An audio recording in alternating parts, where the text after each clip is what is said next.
اعوذ باللہ من الشیطان الرجیم بسم اللہ الرحمن الرحیم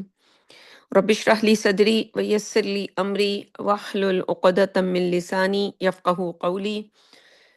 رب یسر ولا تعسر وتمم بالخیر اللہم ربنا الہمنا رشدنا واعذنا من شرور انفسنا اللہم ارنا الحق حقا وارزقنا اتباعہ وارنا الباطل باطلا وارزقنا اجتنابہ آمین یا رب العالمین سبحانک لا علم لنا الا ما علمتنا وعلی اللہ توکلنا۔ السلام علیکم ورحمۃ اللہ وبرکاتہ۔ امید اور دعا ہے کہ آپ سب خیریت کے ساتھ ہوں گی۔ ان دنوں میں ہم اپنے اس درس کے اندر منتخب نصاب جو ہم کنٹینیوشن کے ساتھ پڑھ رہے تھے اس کو ہم نے کنٹینیو کیا ہے۔ پچھلے ہفتے کچھ اس کی تمہیدی گفتگو ہوئی تھی، تو یہ جو بیسیکلی ایک سلیبس ہے یا نصاب جسے ہم کہتے ہیں اردو میں،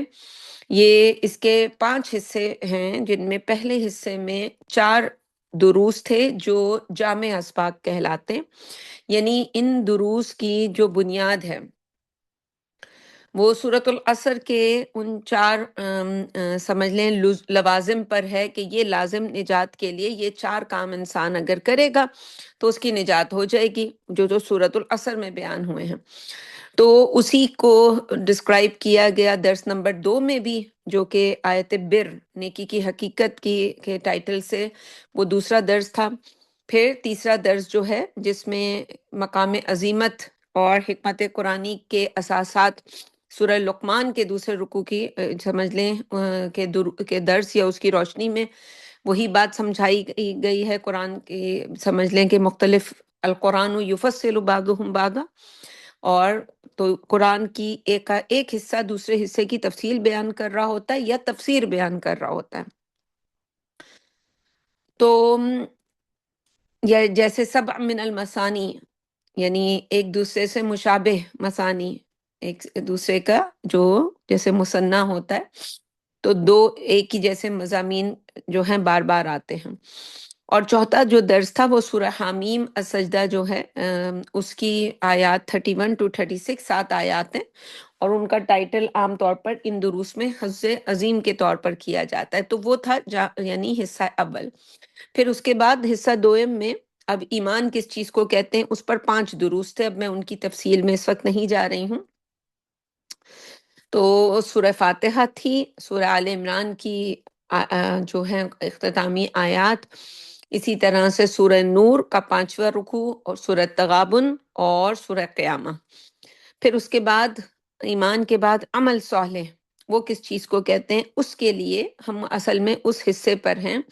جس کے 2 دروس ہم مکمل کر چکے ہیں، جن میں سمجھ لیں کہ تعمیر سیرت۔ آج ہم نے جو پڑھنا ہے وہ ہے سورہ تحریم، اس کی روشنی میں، یعنی جو گھریلو زندگی ہے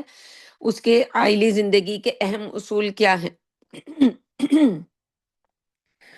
تو سورہ تحریم میں یہ بیان ہوئے ہیں۔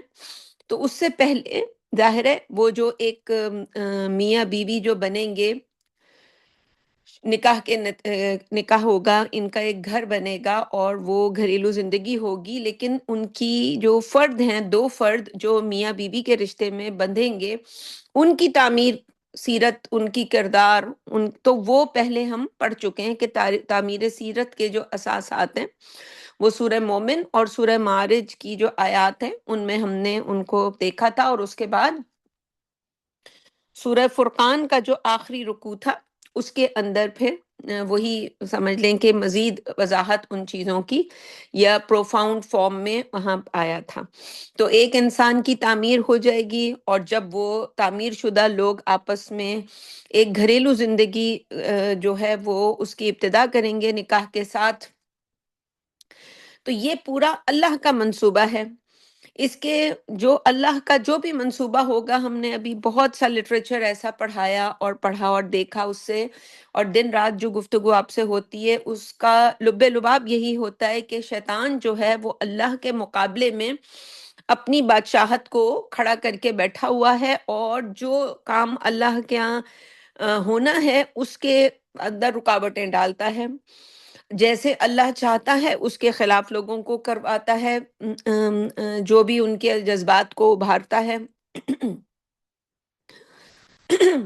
تو اللہ تعالیٰ کا کیونکہ یہ منصوبہ ہے کہ یہ جو گھر ہے، اور اس کے نتیجے میں یہ میاں بیوی جب ہوں گے، ان کے نتیجے میں جو اولاد پیدا ہوگی، وہ کیونکہ آدم علیہ السلام کو، وہ جو ہم نے سورہ احزاب کے اخیر کی آیات میں پڑھا ہے، ابھی دورہ قرآن کے دروس ختم ہوئے تھے، کہ اللہ تعالیٰ نے یہ ایک بھاری ذمہ داری جو ہے پہاڑوں کو، زمین کو، آسمان کو، ہر ایک کو دی، جو اتنے جو ہے جائنٹ اللہ کی تخلیق ہیں، اور ان سب نے اس ذمہ داری کو اٹھانے سے انکار کر دیا کہ بہت بڑی ذمہ داری ہے، اور وہ تھی اللہ کی خلافت کی ذمہ داری۔ اور وہ جو اللہ کی جو ہے عبادت کی ذمہ داری نہیں تھی، بلکہ خلافت کی ذمہ داری۔ تو یہ دو الگ الگ الفاظ ہیں۔ ایک ہے عبادت، وہ تو فرشتے کر رہے تھے، انہوں نے اللہ تعالیٰ سے کہا، آدم علیہ السلام کے قصے میں ہم نے کئی مرتبہ یہ بات بیان کی، اور ابھی ہم نے جو اقبال کی نظم پڑھی تھی اس میں بھی یہی تھا کہ فرشتوں کی جو تمناؤں کا خون کیا گیا، کیونکہ وہ یہ سمجھتے تھے کہ اللہ تعالیٰ کی خلافت اس کو، یعنی زمین کی زمین کی جو خلافت ہے اس کو ملے گی جو زیادہ نیک ہوگا، پرہیزگار ہوگا، اور جو اللہ کی زیادہ جو بندگی کرے گا، اس کی تقدیس کرے گا، اس کی تحمید کرے گا۔ لیکن انہیں بتایا گیا کہ یہ جو خلافت ہے اس کے لیے یہ حواس کا جو علم ہے، علم الاسماء، اور اس کے ساتھ ساتھ یعنی العلم علمانی، علم الابدانی و علم الادیانی۔ تو علم الابدان ہونا چاہیے انسان کے پاس، یہ جو 5 خواص ہیں ان سے حاصل ہونے والا علم، اور اس کے نتیجے میں تو جو انسانوں کے لیے زیادہ مفید جو ہے وہ منصوبہ سازی کرے گا، اسی کو خلافت ملے گی۔ اور اس میں یہ چھٹا علم جسے کہا گیا پھر اس قصے کے آخر میں کہ فَإِمَّا يَأْتِيَنَّكُم مِّنِّي هُدًى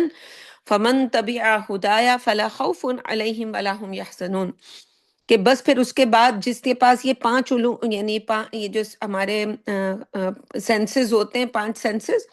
ان کے ساتھ ساتھ جو اللہ کی طرف سے آنے والی ہدایت کو بھی فالو کرے گا، تو بس پھر اس کے لیے 4 چاند لگ جائیں گے۔ وہی پھر جو ہے وہ خلافت کے ساتھ ساتھ اب اس کا جو ہے وہ سمجھ لیں کہ روب اور دبدبہ بھی ہر طرف ہوگا، جو کہ ہم نے دیکھا ہمارے خلفائے راشدین کی زندگی میں، حضرت عمر اس کے لیے واضح جو ہے مثال ہے۔ اور ہم نے دیکھا کہ اب کیوں یہ جو ہم اس وقت دیکھ رہے ہیں کہ امریکی جو پورا معاشرہ ہے اس وقت کولیپس ہونے کو ہے، اور ان کا پوری تہذیب، کیوں؟ کیونکہ انہوں نے وہ جو 5 سینسز سے جو علم تھا وہ تو اس پر تو اپنی بنیاد رکھی، لیکن وہ جو وحی کے نتیجے میں، وہ جو اللہ کا منصوبہ تھا کہ یہ دنیا جن لوگوں سے بنے گی، وہ شادی کے نتیجے میں برکت والی جو ایک سمجھ لیں اولاد ہوتی ہے، اور اس کے برخلاف شیطان نے انسانوں کو کس بات کے لیے آمادہ کیا کہ بے برکتی اولادیں پیدا کرو، وداؤٹ اینی ویڈ لاک، انسان کے تعلقات ہوں، کچھ فرق نہیں پڑتا۔ ظاہر ہے اس نے اس کے لیے انسانوں کو لذت جو ہے دلا دلا کے، اور آج ہم کہاں کھڑے ہیں کہ وہ تہذیبیں جو ہیں وہ کولیپس ہونے کو ہیں، جن کو ہم کبھی سمجھتے تھے کہ یہ ہمارے لیے جو ہے یہ ہمارے لیے ہدایت کا سامان مہیا کریں گے۔ تو یہ جو گھر ہے، یہ جو یونٹ ہے گھر کا، یہ بہت ہی اہم یونٹ ہوتا ہے، اور اس کیوں اللہ کے لیے بہت ہی اہم ہے؟ ایک تو وہ 2 لوگ، اور ہمارے ہاں آج سب سے بڑا جو شادیوں میں سب سے بڑا مسئلہ ہے وہ یہی ہے کہ نمبر 1، وہ جو 2 لوگ آپس میں جڑتے ہیں ان کی تربیت نہیں ہوئی ہوتی، نفسیاتی طور پر وہ میچور نہیں ہوتے، وہ ایک دوسرے کو دینی، دونوں ہی شادی، لڑکا ہو یا لڑکی ہو، دونوں یہ سمجھتے ہیں کہ یہ شادی جو ہے ہم نے اس لیے کی ہے کہ دوسرا پارٹنر جو ہے بس اب وہ مجھے سرو کرے گا۔ مرد ہوگا تو وہ عورت کے بارے میں یہ سوچے گا، اور عورت ہوگی تو وہ مرد کے بارے میں یہ سوچتی ہے کہ اب یہ مجھے خوش کرنے کے لیے، وہ ہمارے ہاں شادی کے بعد لڑکے ہوں یا لڑکیاں دونوں ہی، آج کل لڑکیاں تو کم کرتی ہیں، یعنی عورت تو کم کرتی ہے، آج کل مرد زیادہ نظر آتے ہیں کہ وہ جی اس عورت کا دل جیتنے کے لیے کیا کیا کچھ نہیں کرتے، سب حرام ہی ہوتا ہے۔ تو اب یہاں سے سارا جو ہے نظام ہم نے بدل دیا اللہ کے نظام کے خلاف۔ تو آج جو ہمارے پاس اولادیں ہیں، بچے ہیں، یہ کن شادیوں کے نتیجے میں ہیں؟ وہ شادیاں جو کبھی اللہ کے کو خوش کرنے کے لیے نہیں کی گئی تھیں، بلکہ وہ ایک دوسرے کو خوش کرنے کے لیے کی گئی تھی۔ پھر شادی ہوتے ہی ہمارے ہاں جو ہے وہ گھروں کے اندر جو ایک دوسرے کو چھینا چھپٹی شروع ہوتی ہے۔ ماں چاہتی ہے کہ یہ بیٹا، وہ اپنا جو بھی اس کا رائٹ ہے وہ اسے سرنڈر کرنے کو تیار نہیں ہوتی۔ بیوی تو ظاہر ہے نیا رشتہ بنا رہی ہوتی ہے، اور اسے ظاہر ہے اسے تو اس گھر کی بنیاد ہی ان میاں بیوی کے رشتے کے اوپر ہے۔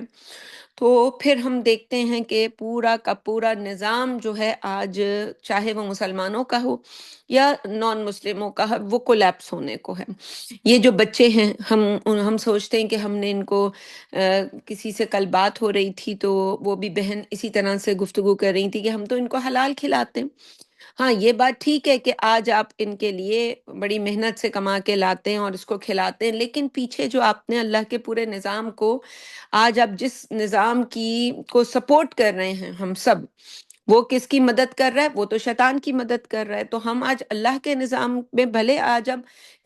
جو پیسے کما کے لا رہے ہیں، جو گھر کے اندر آپ چیزیں خرید کے لا رہے ہیں، وہ سب حلال ذرائع سے ہوں، لیکن پیچھے کیونکہ بیج اس کا حرام کے اوپر ہے، تو اب اس کی حلال اس حلال کی برکت جو ہے وہ ختم ہو چکی ہے۔ تو آج ہمیں نظر آ رہا ہے کہ یہ سارے بچے، ہم خود اور ہمارے بچے بھی سب اسی شیطانی نظام کے مددگار ہیں، اور اس میں سے اللہ جس کو توفیق دیتا ہے اور جس بیج کو اللہ نے بچانا ہوتا ہے، یعنی اللہ تعالیٰ تو خود سے جادو نہیں کرے گا کہ جی ایبرا کا ڈیبرا اور وہ بیج جو ہے وہ بچ کے برکت والا ہو جائے گا۔ اس کے پیچھے انسانوں کی محنت ہوگی۔ ہاں، اللہ تعالیٰ نے اس کو شیطان کی چالوں سے بچایا ہوگا۔ تو یہ جو آئلی زندگی ہے، گھریلو زندگی، اس پر یہ صورت ہے، سورۃ التحریم۔ تو انشاءاللہ اس کی بات چیت کو شروع کرتے ہیں۔ تو پیچھے جو ہے تعمیر سیرت کے جو دروس ہیں وہ بہت اہم ہیں، اس لیے کہ انسان جو ہے وہ یہ جو جب وہی جو بچے جو ہیں جن کی شادیاں ہوئی ہیں، جب وہی میچور نہیں ہوں گے تو پھر آگے کیا ہوگا؟ پھر آگے وہی ہوگا جو ہمارے یہاں عام گھروں کے اندر ہو رہا ہے، کہ ہر کوئی جو ہے وہ جی اپنا لچ تلتا ہے، اور ہر کوئی چاہتا ہے کہ اس کی چلے۔ ادھر سے ماں جو ہے وہ کھینچ رہی ہوگی، ادھر سے بیوی کھینچ رہی ہوگی، بیوی کے گھر والے کھینچ رہے ہوں گے، بہنیں کھینچ رہی ہوں گی، یا وہ مرد خود ہی۔ بعض اوقات یہ سب نہیں ہوتے، اس مرد کا دماغ خراب ہوتا ہے، اس نے اپنے گھر کو آگ لگائی۔ تو کوئی نہ کوئی وجہ ہے، شیطان نے کسی نہ کسی دروازے کو استعمال کر کے ہماری زندگیوں میں آگ لگائی ہے۔ تو اب شروع کرتے ہیں اس کی جو لفظ بلفظ جو گفتگو ہے، اور پھر اس کا ترجمہ۔ تو یہ اس کی تھوڑی سی ایک تمہید تھی جو آپ کے سامنے رکھی۔ تو اعوذ باللہ من الشیطان الرجیم، بسم اللہ الرحمن الرحیم۔ یا ایہا النبی لما تحرم ما احل اللہ لک، اے نبی صلی اللہ علیہ وسلم، آپ کیوں حرام کرتے ہیں وہ چیز جو اللہ نے آپ کے لیے حلال ٹھہرائی ہے؟ تبتغی مرضات ازواجک، اپنی بیویوں کی خوشنودی حاصل کرنے کے لیے، واللہ غفور الرحیم، اور اللہ بخشنے والا رحم فرمانے والا ہے۔ قد فرض اللہ لکم تحلت ایمانکم، اللہ نے تمہاری قسموں کو کھولنے کے لیے طریقہ معین کر دیا ہے۔ واللہ مولاکم، اور اللہ ہی تمہارا پشت پناہ اور مددگار ہے۔ وہو العلیم الحکیم، اور وہ سب کچھ جاننے والا اور کمال حکمت والا ہے۔ تو سورۃ التحریم جو ہے وہ 28ویں پارے میں اس کی ایک آخری صورت ہے، اور یہ 10 مدنی صورتوں کا ایک جوڑا ہے جس میں یہ آخری صورت ہے۔ اور سمجھ لیں کہ یہ جو دروس ہیں، یہ جو ہم ان مجلس ان بدھ کے دن اب کنٹینیوٹی کے ساتھ اس کے اوپر گفتگو کریں گے، اس کا یہ 12واں جو ہے درس ہے، اور تیسرے حصے کا، یعنی جو عمل صالح کے حصے کے اوپر جو مباحث ہیں ان کا یہ تیسرا درس ہے۔ تو تیسرے حصے کا بھی یہ تیسرا درس ہے، اور ٹوٹل نمبرز کے حساب سے یہ 12واں درس ہے۔ تو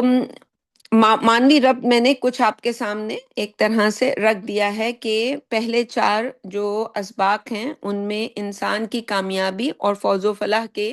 جو 4 لوازم ہیں وہ ایمان، عمل صالح، تواصی بالحق اور تواصی بالصبر، اس کو بیان کیا گیا۔ دوسرے حصے میں ایسے مقامات ہیں جو خاص طور پر ایمان کے جو مباحث ہیں، اور تیسرے حصے میں اعمال صالحہ کی بحث ہے جو اس وقت جاری ہے۔ تو انسانی اعمال میں سب سے پہلے اس کی انفرادی سیرت اور کردار کا معاملہ جو ہے وہ آتا ہے۔ تو اس حصے میں پہلے 2 اسباق جو ہم نے ابھی ذکر بھی کیا کہ اس میں انفرادی سیرت اور کردار اس کے اوپر بحث ہوئی ہے، بس وہ ریکارڈنگ نہیں ہو سکی۔ اس میں اولین درس جو سورہ مومنون کی ابتدائی 11 آیات تھیں اور سورہ معارج کی درمیانی جو 17 سمجھ لیں کہ آیات جو ہم مضمون تھیں سورہ مومنون کے،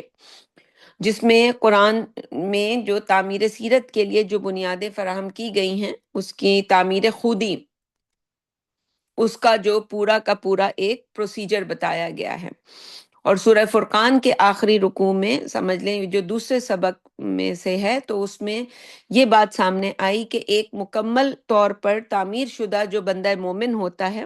اس کی شخصیت کے کیا قد و خال ہونے چاہیے، یعنی قرآن مجید کا انسان نے مطلوب جو ہے وہ کیا ہے، اللہ تعالی ہم سے کیا چاہتا ہے، ہم کس طرح کے انسان ہوں۔ یہاں مسلمان ہونے کی بات نہیں ہو رہی، یہاں ایک انسانیت کا جو لیول ہے وہ کیا ہے۔ اور یہی علامہ اقبال کی شاعری میں ان کا مرد مومن جو ہے، یا وہ جو شاہین کا لفظ استعمال کرتے ہیں وہ ہے۔ اور پھر اس کے بعد انفرادیت سے اجتماعیت کی طرف جو ہے بڑھے، اور اجتماعیت کی پہلی منزل جو ہے وہ خاندان ہے، اور خاندان اور آئلی نظام۔ جب ایک خاندان ہوگا تو خاندان کا جو اس کے اندر ایک گھریلو نظام ہوگا۔ اس سے تو اب یہ نہیں ہے کہ اگر ہم یہاں ان رشتوں کے بارے میں ذکر کر رہے ہیں تو اس کا مطلب یہ ہے کہ ان سب کو نکال کے، جیسے آج ہمارے یہاں بہت غلط بات رائج ہو گئی ہے کہ جی والدین جو ہیں وہ ان کو کوئی بھی مداخلت نہ کرنے دیا جائے، بس جی میاں بیوی ہی، تو یہ تو ساری تباہی ہو گئی۔ تو خاندان جو ہے وہ اس کی بنیاد رشتہ ازدواج پر ہے، یعنی ایک مرد اور ایک عورت کے درمیان جو شوہر اور بیوی کا تعلق، وہ ایک خاندان کی سمجھ لیں وہ بنیاد کا جو پہلا بیج ہے وہ اس سے پڑتا ہے۔ تو اجتماعیت جو ہے اس کا اولین قدم یہی ہے کہ نکاح ہو، اور اس کے نتیجے میں پھر تو قرآن مجید میں آئلی نظام سے متعلق جو مباحث ہیں اگر ہم دیکھیں پورے قرآن میں، تو اتنی ڈیٹیل عبادات کی نہیں ہے جتنی ان چیزوں کے بارے میں ہے۔ یعنی میاں بیوی شادی کیسے ہوگی، نکاح اور طلاق کے احکام اور مسائل بتائے گئے، یہاں تک کہ طلاق کے بعد وہ جو سورہ طلاق کے اندر آیت ہے کہ وَمَن يَتَّقِ اللَّهَ يَجْعَلْ، یعنی یہ بھی بتایا گیا کہ اگر تم نے تقوی کے ساتھ اس رشتے کو نبھایا ہے تو انجام اس رشتے کا کچھ بھی ہوا ہو، تم اللہ کی اس جو مدد ہے اس کو تم اپنے ساتھ دیکھو گے، اور اللہ تمہیں وہاں سے رزق دے گا جہاں سے تم نے سوچا بھی نہیں ہوگا۔ یعنی ہر انسان سمجھتا یہی ہے کہ میں حق پر ہوں، لیکن اللہ کی نظر میں کون حق پر ہے، وہ اس رشتے سے نکلتے ہی انسان کو بات سمجھ آ جاتی ہے کہ جس نے تقوی کے ساتھ زندگی گزاری ہوگی۔ تو جتنے احکام اور جتنے مسائل اگر ہم دیکھتے ہیں پورے قرآن مجید میں، سورہ بقرہ میں کئی رکوع جو ہیں وہ انہی مسائل کے اوپر ہیں۔ طلاق ہو گئی جی، رضاعت ہو گئی، بچے جو ہیں وہ ان کی دودھ پلانے کا مسئلہ ہے، اور پھر عدت کے مسائل ہیں، مہر کے مسائل ہیں، پھر سورہ نساء میں دیکھیں، سورہ مائدہ میں دیکھیں، سورہ احزاب میں دیکھیں، مجادلہ میں دیکھیں، سورہ طلاق، تحریم، یہ ساری کی ساری صورتیں جو ہیں وہ انہی مسائل کے اوپر گفتگو کر رہی ہیں۔ تو خاندان جو ہے وہ انسانی معاشرے اور انسانی تہذیب و تمدن جو ہے اس کا سمجھ لیں بنیاد جو ہے، اس کا سنگ میل جو ہے وہ یہی ہے، بنیادی پتھر یہی ہے۔ اور اسی سے پھر یعنی مختلف خاندان جو ہیں مل کر ریاست، ملت، اجتماعیت، یہ تمام تصورات جو ہیں وہ اس پھر بنتے ہیں۔ تو اگر خاندان کے ادارے کی تعمیر میں کوئی جو ہے کمی رہ گئی ہو، کوئی ٹیڑھ ہو تو پھر ظاہر سی بات ہے کہ وہ ٹیڑھ کہاں نظر آئے گا؟ وہ جو آج ہم کہتے ہیں، ہمیں سب جو ہیں جی اپنے سیاست دانوں کے اوپر انگلیاں اٹھا رہے ہوتے ہیں، تو اصل میں تو یہ، یا ہم وہاں تک تو بہت دور ہے، وہ کسی دوسرے کو ہم کیا برا کہیں، اپنے گھروں میں اگر ہم دیکھتے ہیں تو سارے مسائل کی بنیاد یہ ہوتی ہے کہ ضعف جو ہے یا کمی جو ہے وہ کہاں رہتی ہے؟ اس سیرت میں جو ایک سمجھ لیں کہ ایک ایک فرد کی سیرت ہوتی ہے، وہ لڑکا اور لڑکی، وہ مرد اور عورت جو اس رشتے میں بنتے، وہاں سے مسائل شروع ہوتے ہیں۔ تو ان کی تعمیر کس نے کرنی ہے؟ ان کی تعمیر والدین نے کرنی ہے۔ تو چلیں، اب ہم تو وہ اولاد نہیں ہیں کہ جنہوں نے یہ کام کرنا تھا، اور اگر ہم وہ ماں باپ بن جائیں جو یہ تعمیر کریں، جن کو یہ پورا منصوبہ اللہ کا سمجھ آ جائے، تو قربانی تو دینی پڑے گی کچھ نہ کچھ۔ یعنی ہر ریولیوشن جو ہے وہ کبھی بھی ایسے نہیں آیا کرتا، اس کے آنے کے لیے لوگوں کو بہت قربانیاں دینی پڑتی ہیں، جانیں دینی پڑتی ہیں۔ تو ہم خواتین اور ہم جو ہمارے اگر حضرات بھی ہیں جو والد کی جگہ پر ہیں، اگر ہم سب ان بچوں کو، ان کی تربیت اللہ کے لیے کریں، ان کو بڑا اللہ کے لیے کریں، ان کو اللہ کے ہر حکم پر، پہلے تو خود دونوں میاں بیوی اپنی زندگیوں میں ان چیزوں کو لائیں گے، اور پھر ان بچوں کی تربیت اس طرح کریں گے۔ اور ظاہر ہے جب بھی انسان کے پاس کوئی ماڈل نہیں ہوتا ایسا، جیسے آج کے زمانے کے ہمارے جو مسائل ہیں، اور اب ہم جہاں پہ بھی ہیں وہاں ہماری آنکھ کھلتی ہے، تو اب ہمارے لیے تو بہت سے مسائل سامنے آتے ہیں کہ جی سب سے بڑا مسئلہ تو یہ ہے کہ جب آنکھ کھلی تو ہم کینیڈا، امریکہ، یو کے، سعودی عرب، مڈل ایسٹ، کہیں پہ بھی ہم رہ رہے تھے، اب یہاں سے بات چیت کو کیسے شروع کریں؟ یہاں تو پورا کا پورا معاشرہ جو ہے وہ آپ سے جو ہے وہ اللہ کی نافرمانی کروانے کے لیے اس نے پورا ایک سسٹم پہلے سے بنایا ہوا ہے۔ تو ظاہر ہے اس کا مطلب یہ سمجھ یہی آتا ہے کہ بہت زیادہ ہمیں اپنے خون کی ہولی کھیلنی ہوگی، پھر کہیں جا کے رنگ چڑھے گا، پھر کہیں جا کے وہ جو ہم حاصل کرنا چاہتے ہیں نتائج وہ آئیں گے۔ اور وہ کوئی نہیں کرنا چاہتا، ہر کوئی چاہتا ہے کہ میں اپنی زندگی بڑی آسانی والی گزاروں، اور بعد والے کرتے رہیں، مولوی کرتے رہیں، مفتی کرتے رہیں، یہ کرتا رہے، وہ کرتا رہے۔ تو اللہ تعالیٰ جانتا ہے ہماری سعی کو، ہماری جہد کو، ہماری محنتوں کو، اور اسی پر ہمارے نتائج کو اللہ تعالیٰ جو ہے وہ ہمارے سامنے لے کر آئے گا انشاءاللہ۔ تو ہمیں یہ ایک بہت ہی سیریس ٹاپک ہے، ہم سب کو سوچنا چاہیے اس کے اوپر، اور اسی کے اوپر اپنے بچے بچیوں کو اسی کی ترغیب دینی چاہیے۔ اس کے نتیجے میں ہماری زندگیوں میں کچھ بھی ہو، اس کے نتائج کی پرواہ نہیں کرنی چاہیے کہ لوگوں کی نظر میں ہم نے ایک کامیاب زندگی گزاری یا ایک ناکام زندگی گزاری۔ ہاں، اللہ نے جو ہمیں بتایا تھا ہم نے اس کے موافق زندگی گزاری، ویل اینڈ گڈ۔ تو یہ جو قرآن مجید جو ہے وہ خاندان کے اس ادارے کو بہت مستحکم دیکھنا چاہتا ہے، اور اس کی بنیادوں کو، جن بنیادوں پر وہ چاہتا ہے کہ وہ کھڑی ہوں، ان میں کیا ہے؟ اس میں توازن ہے۔ تو کوئی بھی اس میں عدم توازن نہ ہو، اور نہ ہی کوئی اونچ نیچ ہو، نہ ظلم ہو، کیونکہ ظلم ہی اصل میں جو ہے وہ تمام جو ہے عدل کی ضد ہے، اور امن کی بھی ضد ہے، کہ اللہ تعالیٰ کا جو نام ہے مؤمن، کہ امن دینے والا، تو امن کہیں پہ بھی کب ہوتا ہے؟ جب عدل کا نظام ہو۔ لیکن جب ظلم ہوگا، اونچ نیچ ہوگی، آپ اپنی بیٹیوں کے لیے تو کچھ اور چاہیں اور اپنی بہوؤں کے لیے کچھ اور چاہیں، تو زارا ظلم کا نظام جو ہے وہیں سے شروع ہوتا ہے۔ تو یہ جو ہے، یعنی ہم اس وقت ظاہر ہے جس دائرے میں بات کر رہے ہیں، تو شیطان ہمیں اسی کی ترغیب دیتا ہے، اسے پتا ہے کہ اللہ کا یہ نظام ہے اور اللہ یہ چاہتا ہے، تو ہمیں وہ ترغیب دے گا اسی بات کی کہ ہم الٹے کام کریں۔ تو سورہ طلاق اس سے پہلے ہے، اور پھر سورہ تحریم ہے۔ یہ ایک قرآن مجید میں صورتیں ویسے بھی آپ سب جانتے ہیں، جو لوگ سنتے رہتے ہیں دروس کے، جوڑوں کی شکل میں ہوتی ہیں۔ تو یہ بھی ایک بہت ہی حسین و جمیل جوڑا ہے، اور سورہ سمجھ لیں کہ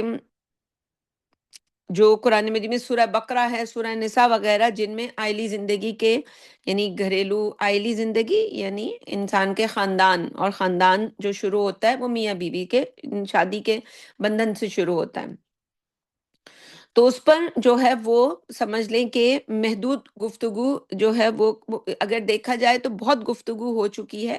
لیکن سورہ تحریم جو ہے وہ سمجھ لیں کہ اس میں انہی باتوں کے اوپر تفصیل سے بات ہوگی، اور تھوڑی سی ہم یہاں پہ بھی تھوڑا سا بار بار ایک چیز کو ہیمر کرنے کی کوشش کریں گے۔ ہم نے دورہ ترجمہ قرآن میں بہت تفصیل سے حالانکہ بات کی ہے، سورہ بقرہ وغیرہ میں جب گھریلو مسائل کے اوپر گفتگو ہوئی ہے، لیکن یہاں پہ اب ظاہر ہے یہ ایک درس الگ درس ہے، تو اس میں بھی انشاءاللہ وہ ساری گفتگو بھی اور اس سے تھوڑی سی کچھ زیادہ تفصیل کے ساتھ بات ہوگی کہ یہ جو قرآن مجید کی جو آیات اور صورتیں ہیں ان کے درمیان ایک ربط اور ایک نظم ہوتا ہے، ٹھیک ہے؟ یعنی ہر آیت ہر صورت پیچھے جو مضمون آیا ہے اس کے ساتھ اس کا کوئی نہ کوئی ایک ربط یعنی رابطہ ہوتا ہے، اس کا اس کے ساتھ کوئی نہ کوئی ایک معنی کے حساب سے اس کی کوئی نہ کوئی جو سمجھ لیں کہ کنٹینیویشن ہوتی ہے۔ تو اس کے بارے میں سمجھ لیں کہ اکثر اور بیشتر صورتیں اسی طرح سے پھر ہم اسی حساب سے کہتے ہیں کہ جوڑوں کی شکل میں ہیں، اور جوڑے ہونے کی نسبت کا جو ہے تقاضا یہی ہوتا ہے کہ دونوں وہ جو دو جوڑے ہیں ان کے اندر کوئی پہلو جو ہے وہ ان کے موافق ہونا چاہیے، ایک دوسرے کے، یا تو ایک مضمون کے دو رخ ہوں جو بیان ہوئے ہوں، یا پھر ایک ہی مضمون کو جو ہے وہ زیادہ تفصیل کے ساتھ بیان کیا گیا ہو۔ تو اگر ہم اس طرح دیکھیں تو آپ نے دیکھا ہوگا کہ معوذتین قرآن مجید کی دو صورتیں ہیں جو فلق اور ناس ہیں، تو وہ دونوں تعویذ یا پناہ دینے والی صورتیں ہیں۔ تو ایک میں کس چیز کا ذکر ہوا؟ انسان کے جو باطن سے جو چیزیں اس کے اوپر اثر انداز ہوتی ہیں، اور ایک میں جو اس کے خارج سے باہر سے جو چیزیں ہوتی ہیں۔ تو دونوں میں یعنی سورہ فلق کے اندر جو خارج سے اس کے اوپر ہوتی ہیں ان کا ذکر ہے، اور سورہ ناس کے اندر جو انسان کے اندر سے وسوسے آتے ہیں، بہکاوے آتے ہیں، تو یہ ان چیزوں کا ذکر ہے۔ تو اسی طرح سے آئلی زندگی کے دو پہلو ہو سکتے ہیں، جب شادی ہو تو اس کے انسان کے دو پہلو ہو سکتے ہیں، ایک جو ہے اس کو سورۃ طلاق میں بیان کیا گیا جس کا نتیجہ طلاق ہوتی ہے، یعنی دونوں کے درمیان جو ہے موافقت ہی نہیں ہے، میاں بیوی جو ہیں وہ ایک مشرق کو اور ایک مغرب کو، جو ویسٹ ہمیں سمجھانا چاہتے ہیں کہ جی ایک مارس سے آیا ہے اور ایک جوپیٹر سے، تو وہ اس کے نتیجے میں تو پھر طلاق ہی ہوگی۔ اور پھر جب انہوں نے دیکھا کہ طلاق کے بعد جو ہے جی آدھی جائیداد میاں کی اور آدھی بیوی کی ہو گئی، تو اب بچانے کے لیے کیا کریں؟ مال جو انسان اتنی ساری زندگی کماتا ہے، اور ایک عورت نے صرف شادی کی اور اس کو جو جی طلاق کے نتیجے میں اس کو یہ سب کچھ مل گیا، اور انہوں نے ظاہر ہے پہلے تو عورت کو اتنی آزادی دی، پھر اس کو جی بھڑکایا کہ جی وہ کام کرے گی، پیسہ کمائے گی، تو ظاہر ہے جب انسان کے پاس پیسہ ہوتا ہے تو اس کے تو مردوں میں ہی دیکھتے ہیں کہ ان کے ٹور کیا ہوتے ہیں، اور ابھی کوئی جس کے پاس پیسہ نہ ہو تو پھر عورت کے پاس یہ ہوگا تو وہ بھی وہی کرے گی۔ تو ہم طلاق تک کیسے پہنچتی ہیں یہ کپلز؟ اس کے لیے شیطان نے کس قدر محنت کر کر کے انسان کو وہاں تک پہنچایا۔ تو دونوں میں محبت نہیں ہوگی تو اس کے نتیجے میں طلاق واقع ہوگی، اور دونوں میں بہت محبت ہو، اتنی محبت ہو کہ اللہ تعالیٰ نے جن چیزوں کو آپ کے لیے فرض کریں ماں باپ جن کے لیے کہا گیا وَبِالْوَالِدَيْنِ إِحْسَانًا، اللہ تعالیٰ نے اپنے حق کے فوراً بعد قرآن کے 4 مقامات ایسے ہیں کہ جہاں والدین کے حقوق کو بیان کیا، تو پھر انسان کیا کرے گا؟ ان والدین کو نکال کے باہر کرے گا جب محبت بہت زیادہ ہوگی۔ وہ ذرا سا کچھ والدہ نے کہا نہیں، اور بلکہ کہنا تو بہت بہت دور کی بات ہوتی ہے، وہ آج کل تو ہم دیکھتے ہیں کہ وہ بیگم صاحبہ کے مزاج کے خلاف کر دیں والدہ کچھ، تو وہ جو بیٹا ان کی پھر پھینٹی لگاتا ہے لفظوں میں، ایسے بھی ہوتے ہیں جو ہاتھ اٹھاتے ہیں، لیکن زیادہ تر دیکھتے ہیں کہ جی او ہو ماں کے ساتھ جو پھر اب وہ بیوی کے لیے، بیوی کے رائٹ کے لیے جو وہ بولتا ہے آدمی، تو یہ بھی ایک ہم نے دیکھا۔ تو وہ جیسے علماء پھر آج کل پھر وہ بیویاں یوں کہتی ہوئی نظر آتی ہیں کہ جی اسلام ہی چاہتا ہے کہ جی ان کو الگ رکھو، تو وہ جی پہلے ہی وہ لڑکے کو، ہم نے یہ بھی دیکھا کہ ابھی انگیجمنٹ ہوئی ہے یا نکاح ہو گیا ہے تو اس کے بعد وہ لڑکی اور لڑکی والے اپنا سارے جو داؤ پیچ کھیل لیتے ہیں، اور ان کا نتیجہ یہ نکلتا ہے کہ وہ لڑکے کو ہی آگے کرتے ہیں کہ جی نہیں نہیں، مجھے تو پسند ہی یہ ہے کہ ہم الگ گھر میں رہیں اور اکیلے گھر میں، اور والدین انہیں کتنی ہی ضرورت ہو۔ اور پچھلے زمانے میں تو علماء، آج کے زمانے میں بھی، تو پچھلے زمانے میں تو علماء یہاں تک کہتے تھے کہ ایسی بیویوں کو جو یہ کہیں کہ جی ہم والدین کو نہیں رکھیں گے، یہ ہم اکیلے رہیں گے، انہیں چوٹی سے پکڑ کے باہر نکالو۔ تو یہ جو ہے سورہ تحریم اصل میں اس موضوع ہمیں وہ بات سمجھانے کی کوشش کر رہی ہے کہ اللہ تعالیٰ کے اس نظام میں، یعنی وہ آئلی نظام جو ٹھیک ہے، جو شروع تو میاں بیوی سے ہوا ہے، لیکن جب یہ بوڑھے ہو جائیں گے، جو آپ کے ماں باپ بنیں گے، وہ آپ ہی کی ذمہ داری ہوں گے، آپ نے ہی ان کو دیکھنا ہے۔ اور اگر آپ نے ان کو دیکھنے سے اس طرح سے ہاتھ اٹھایا، یا اتنی محبت ہو گئی بیویوں کی کہ جس کے نتیجے میں آپ نے والدین کے ساتھ ہی، یہ زیادہ تر والد کے اوپر تو ہاتھ کم صاف ہوتا ہے، والدہ پہ زیادہ صاف ہوتا ہے، لیکن ایسے بھی ہوتے ہیں کہ جو والد کے سامنے بھی کھڑے ہو جاتے ہیں، تو پھر اس کا نتیجہ ہے سورہ تحریم میں جو گفتگو ہو رہی ہے۔ ٹھیک ہے جی، تو یہ جو جوڑا ہے، تو سورہ طلاق جو ہے وہ سمجھ لیں وہ ایک رخ کو بیان کر رہی ہے کہ جب دونوں میاں بیوی جو ہے مشرق اور مغرب کی جو ہے وہ سوچ ہو ان کی، اور ان کے درمیان کوئی موافقت نہ ہو، تو اور سورہ تحریم جب ان کے درمیان اتنی محبت ہو کہ اللہ کی جو حلال چیزیں ہیں یا جو احکام ہیں اللہ کے، ان کی خلاف ورزی ہو رہی ہے۔ دونوں صورتوں میں جو ان کی مشابہتیں ہیں، ان کے اندر ایک مشابہت یہ ہے کہ دونوں کی ابتدا نبی اکرم صلی اللہ علیہ وسلم سے خطاب کیا جا رہا ہے۔ سورہ طلاق کے شروع میں طلاق کا ذکر ہے،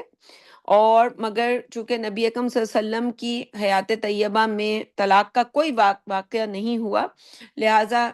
شروع میں خطاب نبی اکرم صلی اللہ علیہ وسلم سے ہے، لیکن فوراً ہی اس کے بعد اذا طلقتم النساء یہ الفاظ آ گئے ہیں، طلقتم، ٹھیک ہے، یعنی تم سب مرد، تو جمع حاضر کا جو صیغہ ہے وہ استعمال ہوا ہے۔ تو یعنی کہ نبی اکرم صلی اللہ علیہ وسلم کو مخاطب کر کے سورت شروع ہو رہی ہے، اور پھر آپ صلی اللہ علیہ وسلم کی جو وساطت سے مسلمانوں کو کہا جا رہا ہے کہ اگر تمہارے یہاں کوئی اس قسم کی صورتحال پیش آ جائے کہ طلاق ناگزیر ہو جائے، تو یہ روش اختیار کرو۔ یہ نہ ہو کہ ہمارے ہاں جس طرح کی آج کل شادیاں ہو گئی ہیں، میں یہاں کسی کو بھی اس کام کو کرنے کی ترغیب نہیں دے رہی ہوں، میں صرف اس صورت کا جو مزاج ہے وہ سمجھانے کی کوشش کر رہی ہوں کہ جہاں انسان کے کو سمجھ آ جائے کہ وہ جو اللہ کی جو بندگی ہے وہ نہیں کر پا رہا، اس شادی میں رہ کر ایک دوسرے کے حقوق نہیں پورے کر پا رہا، اللہ کا جو یہ اتنا بڑا نظام ہے، تو یہاں پہ اس بات کی ضرورت تو نہیں ہے، لیکن میں ایک بات یہاں کہتی چلوں کہ بہت عرصے سے میں ایک چیز ہے، ظاہر ہے ہم یہاں مغربی معاشرے کو ہم دیکھتے ہیں، یہاں دیکھتے ہیں کہ لوگ شادیاں کرنے سے پہلے جو کرتے بھی ہیں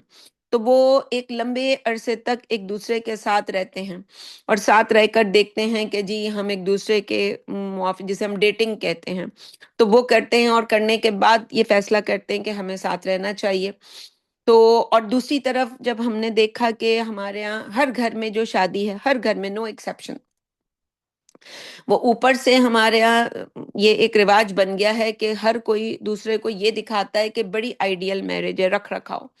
لیکن اندر سے ہر شادی جو ہے وہ کولیپس ہونے کو ہے۔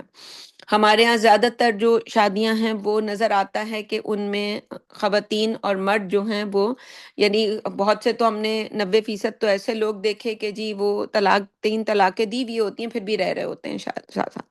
چلیں، جس مرد کے اندر اتنی ہمت نہیں ہوتی تو وہ طلاق جیسے حالات ہوتے ہیں ان کی زندگی میں رہ رہے ہوتے ہیں، محبت نہیں ہوتی ایک دوسرے سے، نہ ایک دوسرے کی عزت کرتے ہیں، لوگوں کے سامنے اس رشتے کی اس قدر جو ہے وہ بے حرمتی ہو رہی ہوتی ہے۔ یعنی یا تو ایک طلاق، ہم اس وقت طلاق کے موضوع پر بات کر رہے ہیں، سورہ طلاق کا جو موضوع ہے تو میں اسی کی مثالیں آپ کے سامنے رکھوں گی۔ تو اس طرح کی یہ ایک میرج ہوتی ہے، لیکن طلاق نہیں دے رہے ہوتے، اور کچھ جو ہیں وہ طلاق دینے کے بعد بھی ساتھ ہی رہ رہے ہیں، اور ان کو کوئی نہیں ہے کہ وہ جی ان کو وہ شریعت کے اس حکم کو نظر انداز کر کے وہ شاید 40 مسکینوں کو کھانا کھلانا اور ایسے صدقے دینا، وہ بس سمجھتے ہیں کہ ان کو دینے سے کام ہمارا آسان ہو جائے گا۔ وہ پہلے تو امام ابو حنیفہ کے ماننے والے ہوتے ہیں، اور بعد میں وہ جی اہل حدیث یا شیعہ وصلت جو ہے اس میں، کیونکہ ایک مجلس کی میں 1 طلاق اور 3 طلاق کے مسئلے میں گفتگو ہے، تو وہ ان کی سوچ کے مطابق اپنی زندگی کو گزارنے لگ جاتے ہیں کہ چلیں یہاں پہ ہمارے لیے گنجائش ہے۔ تو طلاق ایک جائز چیز ہے، ایک حلال کام ہے۔ ہاں، اللہ تعالیٰ کو یہ ظاہر ہے حلال کاموں میں اللہ تعالیٰ کو پسند نہیں ہے، پسندیدہ نہیں ہے کہ کوئی انسان دے، لیکن اس کا مطلب اگر ہم دو ناپسندیدہ چیزوں کو کا تو موازنہ کریں، ایک ناپسندیدہ چیز ہے کہ ساتھ انسان ایک دوسرے کے نہیں رہنا چاہتا لیکن صرف اس لیے رہ رہا ہے کہ اللہ تعالیٰ کو پسند نہیں ہے، تو نہیں، یہ اللہ کو زیادہ ناپسند ہے کہ انسان جو ہے ایسے رشتے کو پوری زندگی نبھائے۔ اگر انسان کو سمجھ آتا نہیں ہے تو جیسے میں نے شروع کی تھی کہ ہمارے ہاں جو مغربی معاشرے کے اندر یہ جو چیز ہے، پھر ہمارے بچے، آج کل کے جو بچے ہیں ہمارے، وہ جب دیکھتے ہیں کہ جی اس طرح کی شادیاں ہیں ہمارے گھروں میں، والدین جس طرح کی میرج انہوں نے گھر میں بچوں کو تو پتا ہوتا ہے کہ یہ کس طرح کی شادی ہے، میاں جو ماں باپ ہیں وہ ون باڈی نہیں ہیں، یہ 2 لوگ ہیں، اور دونوں کی الگ سوچ ہے۔ وہی جو مغرب نے ہمیں ذہن دیا کہ ایک جو ہے جی ایک سیارے سے آیا ہوا ہے اور دوسرا دوسرے سیارے سے آیا ہوا ہے۔ تو اب صحیح جو ہمیں لگتا ہے کہ ہونا اب یہ چاہیے کہ جو بچے بچیاں ان مسلمان بچے بچیاں جب شادیاں ان کی ہوں، جو کہ غالباً ارینج میرج ہی کی میں بات کر رہی ہوں کہ بس ایک ارینج میرج کی طرح سے ہوں، تو شروع کے 1 2 3 سال وہ جو ہے وہ ظاہر ہے ہمارے یہاں پہ تو یہ الاؤ ہے کہ وہ نام نہ چینج کیا جائے۔ اب تو پاکستان میں بھی غالباً اس چیز کی اجازت دے دی گئی ہے کہ عورت اپنا نام نہ تبدیل کرے، کیونکہ بعد میں پھر یہ والے مسائل بہت ہوتے ہیں، کیونکہ ہمارے ہاں یہ ساری پابندیاں اتنی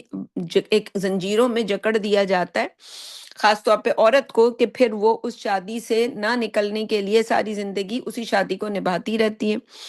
تو مغرب میں ظاہر ہے آپ کے پاس یہ الاؤ ہے، جو لوگ یہاں رہتے ہیں، یہاں شادیاں کرتے ہیں، نام نہیں چینج کرواتے اپنے، جو سارے معاملات ہیں ڈاکومنٹیشن کے، بینکنگ کے، دوسری چیزوں کے، تو وہ اپنے اس کو نہیں چینج کرواتے، اور پھر اس کے بعد جو ہے وہ بچے کی جو سمجھ لیں کہ وہ جو ایک بچہ، جو ایک سورہ تحریم کا ہی موضوع ہے کہ ایسی شادیوں کے نتیجے میں، جن شادیوں میں ماں اور باپ، میاں اور بیوی، ان کے درمیان کوئی موافقت نہ ہو، کوئی محبت نہ ہو، اور وہ 2 باڈیز ہوں اور ساری زندگی وہ لڑتے رہیں اور ساتھ ہی رہتے رہیں، ان کے نتیجے میں وہ عاد، سمود، فرعون، حامان، اس طرح کی شخصیتیں وجود میں آتی ہیں۔ تو انسان اب صحیح یہی لگتا ہے فی الحال کہ ہاں یہ بچہ جو ہے وہ 1 2 3 سال یہ دیکھ لیں کہ جی ہاں، کیونکہ اب یہ نکاح کر کے یہ جو بھی زندگی گزار رہے ہیں یہ ایک حلال زندگی ہے، چاہے اب وہ بالکل ڈیٹنگ کے قائم مقام ہو گیا کہ وہ جو وہاں یہ کرتے ہیں ظاہر ہے وہ تو ایک حرام کام ہے۔ تو اگر اس رشتے سے انسان نکلنا چاہے تو نکل لے۔ ہم وہ دیکھتے ہیں ڈراموں میں بھی یہ دکھاتے ہیں کہ وہ شادی کے فوراً بعد لڑکی تو چاہتی ہے کہ وہ جی خلا لے لے، اور وہ پوری تیاری کر چکی ہوتی ہے، کئی ڈراموں میں اس چیز کو پینٹ کیا گیا ہے، اس سین کو، کہ وہ جیسے یہ فیصلہ کرتی ہے کہ مجھے اب نہیں جانا تو پتہ چلتا ہے وہ پریگننٹ ہے، اور اب وہ اس ایک بچے کے لیے، پچھلے زمانے میں تو والدین جو ہیں وہ چھوڑ کے آتے تھے کہ جی اب یہ بچہ ان کا ہے تو اب یہ وہی بھگتیں گے، جاؤ چھوڑو وہیں پہ رہو، لیکن آج کے زمانے میں وہ کوئی عورت جو ہے اگر خود سے فیصلہ کر بھی لے، اگر وہ اتنی انڈیپینڈنٹ ہو، دو ہی صورت ہو سکتی ہیں کہ وہ مالی حساب سے بہت انڈیپینڈنٹ ہے عورت، تو وہ عورت انڈیپینڈنٹ ہوگی تو وہ الگ رہ کر کہیں اپنا جو ہے وہ اس بچے کو پالے گی، اور پھر پوری زندگی ہم نے وہ یہاں پہ ہم بہت دیکھتے ہیں کینیڈا میں کہ وہ ایک بچہ، کیونکہ وہ خود تو انڈیپینڈنٹ نہیں ہوتی لیکن کیونکہ گورنمنٹ آف کینیڈا نے اس بچے کی پوری ذمہ داری لی ہوتی ہے، تو عورت کہتی ہے میرے تو مزے ہو گئے، گورنمنٹ اتنے پیسے دے گی کہ میں چھوٹی موٹی جاب کرتی رہوں، اور پھر وہ باپ سے بھی لے کے دیتے ہیں ڈنڈے کے زور پہ، پاکستان میں کوئی باپ دے نہ دے، لیکن یہاں پہ تو وہاں پہ بھی مجھے کسی نے بتایا کہ خلا کے نتیجے میں وہ باپ جو ہیں وہ فلاں عمر تک جو ہے وہ اتنے پیسے دے گا، تو یہاں پہ وہ پھر ایک طرح سے تو انڈیپینڈنٹ ہو جاتی ہے، تو وہ پھر اس کو پالتی ہے، یا وہ باپ کے ساتھ رہے گی ڈیپینڈنٹ، تو پھر اس نتیجے میں دو تین چار بچے اور پیدا ہو گئے، اب وہ کہیں بوڑھی ہو کے جوان جب بچے ہو گئے، انہوں نے اب ماں کو کنونس کیا کہ بس بہت ہو گیا، کیونکہ وہ صرف ماں نے سفر نہیں کیا ہوتا، بچوں نے سفر بھی کیا ہوتا ہے، بچے چاہے ماں کی طرف ہوں یا باپ کی طرف ہوں، وہ انہوں نے سفر کیا ہوتا ہے، تو یہ جو پورا نظام کولیپس ہوتا ہے تو اس میں صحیح اب یہی لگتا ہے کہ بچے بچیاں شادیوں کے بعد جو ہے نکاح کے بعد ایک دو سال تین سال ایک دوسرے کے ساتھ، یعنی جتنے بھی عرصے میں ان کو یہ بات سمجھ آ جائے کہ یہ رشتہ آگے چلنے والا ہے یا نہیں، اس کے بعد جو ہے وہ خیر سے اپنے اس رشتے کو آگے بڑھانے کے لیے، ظاہر ہے اللہ تعالیٰ کا یہ بہترین نظام ہے کہ بچے کی پیدائش ہو، اس سے زیادہ نہیں ہونا چاہیے، یعنی اگر انسان نے 5-10 سال لگا دیے تو پھر اس کے بعد تو پھر آپ پیٹ ہی رکھیں گے، جو آج کا ہمارا معاشرہ ہے کہ ہمارے اندر اس چیز کی محبت ہوتی ہے، اینی ویز، تو سورہ طلاق جو ہے، طلاق جو ہے کوئی اچھی چیز نہیں ہے، لیکن اللہ تعالیٰ نے جو ہے جس چیز کو ام ام ام ام ہمارے لیے ناپسندیدہ قرار دیا لیکن حلال کام ہے، تو وہ کرنے کے لیے انسان کو جو طلاق جو ہے وہ ناپسندیدہ اور مبغوض چیز جسے کہا گیا، لیکن ساتھ ہی بیوی کا ناپسندیدہ عادتوں سے صرف نظر کرنے کی اس کو بھی تلقین کی گئی کہ اگر کوئی بیوی ہے اور اس کے اندر جو ہے وہ کوئی ایسی عادت ہے جو مرد کو پسند نہیں ہے تو مرد اس کو اگنور کرے اور اس طرح ایک دوسرے کے موافق ہونے کی کوشش کرے، تو حضرت ابو ہریرہ سے مروی ہے، نبی اکرم صلی اللہ علیہ وسلم نے بطور انتباہ فرمایا کہ لا یفرقو مؤمن مؤمنتن ان کرہ منہا خلقا رضی منہا آخر، یعنی کسی مومن کو اپنی بیوی سے اس کی کسی ناپسندیدہ عادت کی وجہ سے نفرت نہیں کرنی چاہیے، اس لیے کہ اگر اس کی کوئی ایک عادت اسے ناپسندیدہ ہے تو اس کی کوئی دوسری عادت اسے اچھی بھی تو لگتی ہوگی، یعنی انسان دوسروں میں خوبیاں تلاش کرے، اپنے طور پر یہ نہ ہو کہ طلاق انسان بس کسی ایک عادت پر طلاق دے کر اور بات کو ختم کرے، بلکہ ایک دوسرے میں تلاش کرنے کی کوشش کرنی چاہیے کہ یہ جس کے ساتھ میری شادی ہوئی ہے اس کے اندر اور کون سی خیر ہے، کون سی خوبی ہے، اس خوبی کی بنیاد پر انسان جتنا بھی میکسیمم اس کو بیئر کر سکتا ہے اسے کرے،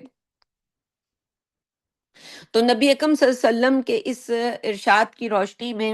یہ کوشش کریں کہ دونوں جانبین ایک دوسرے کی خوبیوں ان کی بھلائیوں پر نگاہ رکھیں تاکہ حتی الامکان جو ہے یہ رشتہ جو ہے اس میں موافقت پیدا ہو،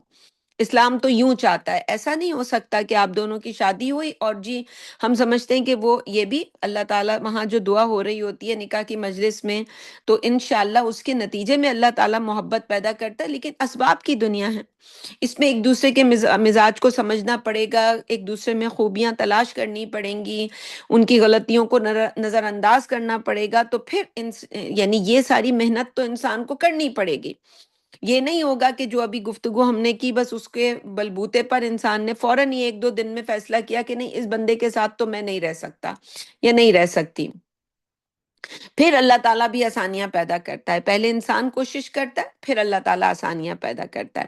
لیکن اگر کوشش کے باوجود موافقت پیدا نہیں ہو رہی تو پھر اسلام نے ان دونوں کو زبردستی جو ہے باندھ کر ایک دوسرے کو رکھنے کے لیے یہ نہیں چاہتا اسلام کے انسان اس طرح کا رشتہ لوگوں کے لیے نبھائے اور یا ان بچوں کے لیے بھی نبھائے جو بچے ہیں، یعنی ہو سکتا ہے کہ سنگل پیرنٹ جو ہے وہ زیادہ اچھی پرورش کرے بچے کی اس کی بنسبت جو دونوں میاں بیوی ساری زندگی لڑتے رہتے ہیں اور وہ اس کے نتیجے میں جو بچے جو ہیں بڑا ہوتے ہیں، تو زبردستی کے بندھن سے معاشرے میں خیر پیدا نہیں ہوتا، شر پیدا ہوتا ہے۔ لہٰذا طلاق کا راستہ جو ہے وہ کھول دیا گیا، اور لیکن اس کے جو قواعد و ضوابط اور آداب و شرائط ہیں انہیں بھی قرآن میں وضاحت کے ساتھ بیان کیا گیا۔ اور یہ ہماری بدقسمتی ہے کہ ہم ان آداب اور ان شرائط جو ہیں ان کو ہم ہمارے معاشرے میں عام طور پر ان کا کوئی لحاظ نہیں رکھا جاتا، اور شوہر جو ہے وہ غصہ آیا اس کو، اور غصے میں آ کر اس نے یا تو ایک ہی وقت میں جو ہے وہ اس نے 3 طلاقیں دے دیں، اور پھر اس کے بعد وہ پچھتانے لگا۔ اس میں جو ہم نے ایک نقشہ رکھا کہ اس کے پچھتانے میں ایک صورت یہ ہوئی کہ وہ پچھتاتے پچھتاتے گیا، اور پھر مولوی نے کسی نے اس کو بتایا کہ بھئی یہ تو ایک ہوئی، اور پھر یوں کر کے وہ ساتھ رہنے لگ گئے۔ چلیں، اس کی بھی گنجائش انسان کسی بھی رشتے میں، ظاہر ہے لوگ جب ہم سے مسئلہ پوچھتے ہیں، مسئلہ بتانا تو بہت آسان ہے، لیکن جس کے گھر میں یہ مسئلہ ہے، پھر لوگ یہ کہتے ہیں کہ بھئی آپ کی زندگی میں یہ مسئلہ ہو تو پتہ چلے، تو چلیں ہم لوگوں کو اجازت دے دیتے ہیں کہ چلیں جی ایک مان لیتے ہیں اس کو کہ یہ ایک طلاق ہوئی ہے، اور بہت ساری اس کی علمی گفتگو کو میں اس وقت حذف کر رہی ہوں، وہ میں یہاں پہ نہیں کہہ رہی ہوں۔ تو یہ جو آئلی زندگی ہے اس میں ایسا بھی ہو سکتا ہے کہ انسان جو ہے ایک دوسرے کی دل جوئی اور خوشنودی حاصل کرنے کا معاملہ جو ہے وہ اعتدال سے جب نکلے گا، تو شوہر اپنی بیوی کی رضا جوئی اس حد تک کرے کہ شریعت کے احکام ٹوٹنے لگیں، اور خوشی اور اس کو راضی رکھنے کے لیے کسی، جیسے یہاں پہ بھی صورت میں ذکر ہے، کسی حرام چیز کو حلال کر لیا، جیسے رشوت لے لیتے ہیں لوگ بیویوں کو خوش کرنے کے لیے۔ ابھی ایک والدین کی مثال دی، اپنے قطع رحمی کرتے ہیں، اپنے رشتوں کے ساتھ، ماں باپ کے ساتھ اپنے زیادتی کرتے ہیں۔ تو یہ تو نبی اکرم صلی اللہ علیہ وسلم کے ساتھ تو یہ ممکن نہیں تھا کہ نبی اکرم صلی اللہ علیہ وسلم کی کوئی ایسی مثال قرآن میں آتی تو ہمیں سمجھانے کے لیے، جو نبی اکرم صلی اللہ علیہ وسلم کی حیات طیبہ سے ایک ایسا واقعہ ہمیں بتایا جا رہا ہے کہ جس کے اندر نبی اکرم صلی اللہ علیہ وسلم نے اپنی بیگمات کی دل جوئی کے لیے، ازواج مطہرات جو ہیں نبی اکرم صلی اللہ علیہ وسلم کی، ان کو خوش کرنے کے لیے کیا کیا کہ ایک جو حلال چیز تھی اس کو اپنے اوپر یہ کہا کہ جی میں آج کے بعد یہ چیز نہیں کروں گا، کیونکہ نبی اکرم صلی اللہ علیہ وسلم نے فرمایا کہ خیرکم لأہلہم، بہترین لوگ تم میں سے وہ ہیں جو اپنے گھر والوں کے لیے بہترین ہیں، وانا خیرکم لأہلی، اور میں جو ہے کہ تم میں سے جان لو تم کہ میں اپنے گھر والوں کے لیے تم سب کے لیے بہترین روش اختیار کرنے والا ہوں، سب سے بیسٹ اگزامپل میں ہوں۔ تو نبی اکرم صلی اللہ علیہ وسلم کی حیات طیبہ سے یہاں پہ جو سورہ تحریم میں واقعہ ہے یہ بیان کیا گیا۔ اسی سے موافق ایک واقعہ ہمیں حضرت یعقوب علیہ السلام کا ملتا ہے کہ انہوں نے اپنے ذاتی ذوق کی وجہ سے اونٹ کا گوشت جو ہے وہ اپنے اوپر ترک کر دیا تھا۔ غالباً کہا جاتا ہے انہیں آرتھرائٹس یا اس جیسی کوئی بیماری تھی جس میں انہوں نے یہ سوچا، یا تو ذوق تھا ان کا کہ ان کو پسند نہیں تھا، تو لیکن یہ کہ جو زیادہ اس وقت علماء کہتے ہیں کہ وہ ایسی کوئی بیماری تھی جس میں ان کے لیے یہ اونٹ کا گوشت وہ کھاتے تو انہیں لگتا ہوگا کہ جی میری طبیعت خراب ہوتی ہے، اس کے بعد جیسے ہم ہوتا ہے کہ کوئی کھانا کھایا اور اس کے بعد بدہضمی ہوئی، اس کے بعد جی ہیٹ ویو، جیسے مچھلی کھاتے ہیں تو جی ہیٹ ویوز ہونی شروع ہو جاتی ہیں، یا اور کوئی ایسی چیز ہوئی، تو انہوں نے اس کو ترک کیا۔ لیکن یہود جو ہیں، جو ان کے ماننے والے ہیں، ان سے محبت کرنے والے ہیں، انہوں نے کیا سمجھ لیا کہ اونٹ کا گوشت حرام ہے۔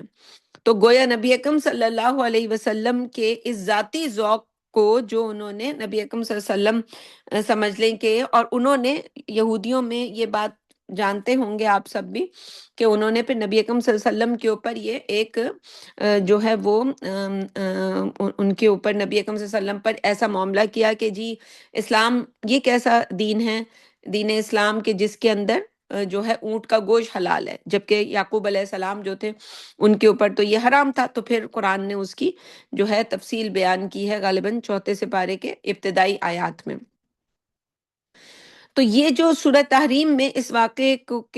کی طرف جو ہے بس محض اشارہ ہے، اور احادیث صحیحہ میں سے معلوم ہوتا ہے کہ نبی اکرم صلی اللہ علیہ وسلم کا یہ معمول تھا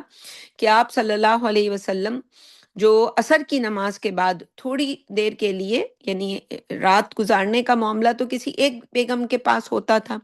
تو دن میں اور باقی اوقات میں نبی اکرم صلی اللہ علیہ وسلم معلم ہیں، سپہ سالار ہیں، اتنے سارے مسائل ہیں جو سب کے سب نبی اکرم صلی اللہ علیہ وسلم حل کر رہے ہیں۔ تو عصر کی نماز کے بعد تھوڑی دیر کے لیے نبی اکرم صلی اللہ علیہ وسلم سب بیگمات کے پاس، ازواج مطہرات جو ہیں ان کے پاس تشریف لے جاتے تھے، اور ان کے ساتھ جو محبت اور جو تعلق کے خاطر تھا اس کے پیش نظر یہ ہوتا کہ جو بھی زوجہ یعنی نبی اکرم صلی اللہ علیہ وسلم کی یہ تمام ازواج جو ہیں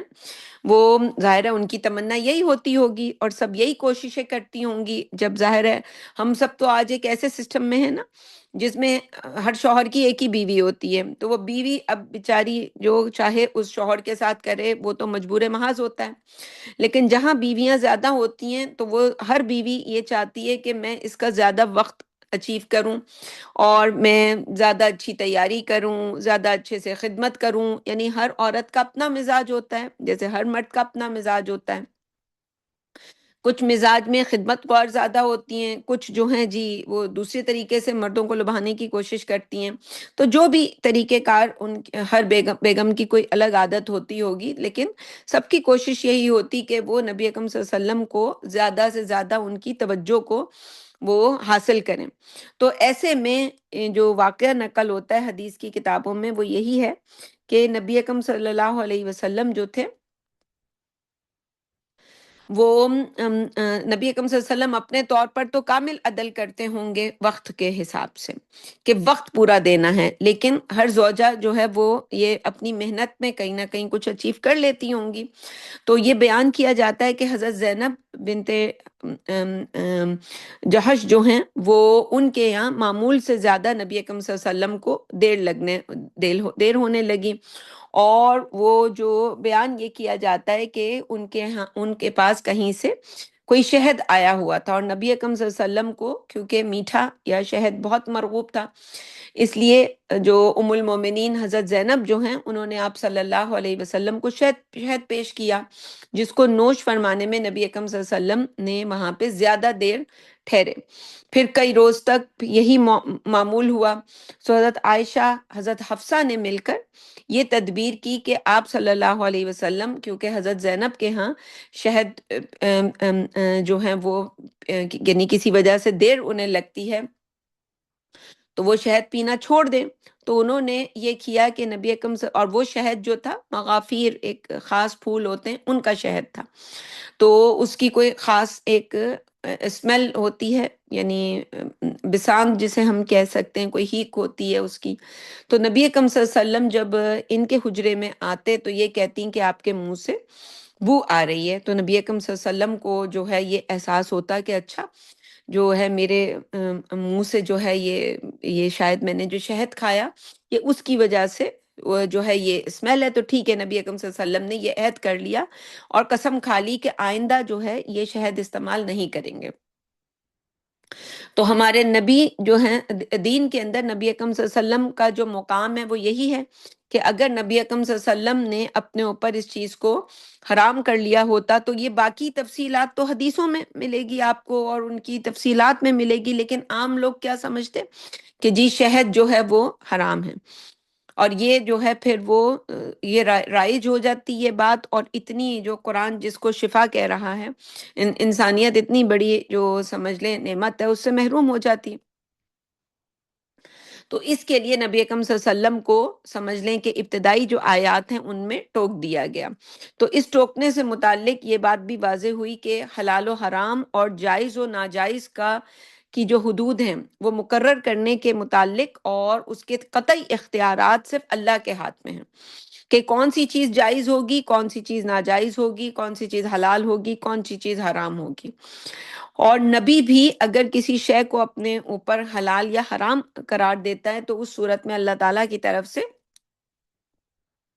ان کو اشارہ کر دیا جاتا ہے، ان کو تنبیہ کر دی جاتی ہے، وحی جلی کی صورت میں ہو سکتی ہے، وہ وحی خفی کی صورت میں ہو سکتی ہے، کسی بھی صورت میں ہو سکتی ہے، تو اس سورہ مبارکہ پر تدبر کرنے سے یہ بات بھی سامنے آتی ہے کہ جب ایک ذرا سی بات پر نبی اکرم صلی اللہ علیہ وسلم کو نہ صرف ٹوک دیا گیا اور اس کی اصلاح کی گئی، بلکہ اس کی ایک صورت جو ہے اس میں ذکر کر کے اس کو سمجھ لیں کہ قرآن مجید میں اس کو یعنی وہ وحی خفی نہیں بلکہ وحی جلی قرآن کی صورت میں رکھا گیا، جسے محفوظ بھی کیا گیا، تاکہ یہ بات ثابت ہو جائے کہ نبی اکرم صلی اللہ علیہ وسلم کے جن اعمال، افعال، احکام، ہدایات، یہ قرآن مجید میں کوئی جو ہے وہ اگر کوئی چیز 19-20 ہونے لگتی تو اللہ تعالیٰ خود اس کے اندر سمجھ لیں کہ مداخلت کر کے اس کو جو ہمارے لیے مکمل ہدایت نامہ بنا دیا۔ تو یہ یہاں پہ سمجھ لیں کہ یہ جو ابتدائی آیات ہیں ان کی جو ساری جو حجیت ہے اور فرضیت ہے، یہ اس سے ثابت ہوتی ہے کہ ہر حکم جو ہمیں حدیث میں یا نبی اکرم صلی اللہ علیہ وسلم قرآن مجید میں ملتا ہے، اس کے بارے میں یہی جو ہے وہ یہ ہے، یہی تفصیل ہے۔ تو ان تمہیدی باتوں کے بعد اب اگر سورہ مبارکہ کی ایٹ لیسٹ یہ پہلی آیت ہے، اسے ہم مکمل کر لیتے ہیں کہ مطالعہ شروع کریں، تو فرمایا کہ یا ایھا النبی لما تحرم ما احل اللہ لک، اے نبی صلی اللہ علیہ وسلم آپ اس چیز کو کیوں حرام ٹھہراتے ہیں جسے اللہ نے آپ صلی اللہ علیہ وسلم کے لیے حلال کیا ہے، اور انداز جو ہے استفہامیہ ہے، لیکن مقصود جو ہے یعنی استفہام فہم حاصل کرنے کے لیے یعنی طلب کیا گیا ہے، سوال تو سوال کی صورت میں رکھا گیا ہے، لیکن مقصود نبی صلی اللہ علیہ وسلم کو ٹوکنا ہے اور انہیں متنبع کرنا ہے کہ تبتغی مرضات ازواجک، کہ آپ صلی اللہ علیہ وسلم اپنی بیویوں کی خوشنودی چاہتے ہیں۔ تو آیت کے اس حصے سے معلوم ہوا کہ نبی اکرم صلی اللہ علیہ وسلم کا یہ فعل اپنی ذاتی پسند یا ناپسند کے بنا پر نہیں تھا، بلکہ بیویوں کو خوش کرنے کے لیے نبی اکرم صلی اللہ علیہ وسلم نے ایسا کرنا چاہا۔ واللہ غفور الرحیم، نبی اکرم صلی اللہ علیہ وسلم کو متنبع کر دیا گیا، اور اللہ تعالیٰ نے فرمایا کہ اللہ معاف کرنے والا اور رحم کرنے والا ہے۔ اور نبی اکرم صلی اللہ علیہ وسلم کو تسلی بھی دی جا رہی ہے کہ آپ صلی اللہ علیہ وسلم نے اپنی بیویوں کی خوشنودی کے خاطر ایک حلال چیز کو حرام قرار دینے کا جو کام کیا ہے تو کوئی گناہ نہیں کیا، لیکن آپ صلی اللہ علیہ وسلم کے منصب اور جو آپ کی ذمہ داریاں ہیں، اہم ذمہ داریاں، یہ جو پورا دین جو آپ نے پہنچانا ہے امت کو،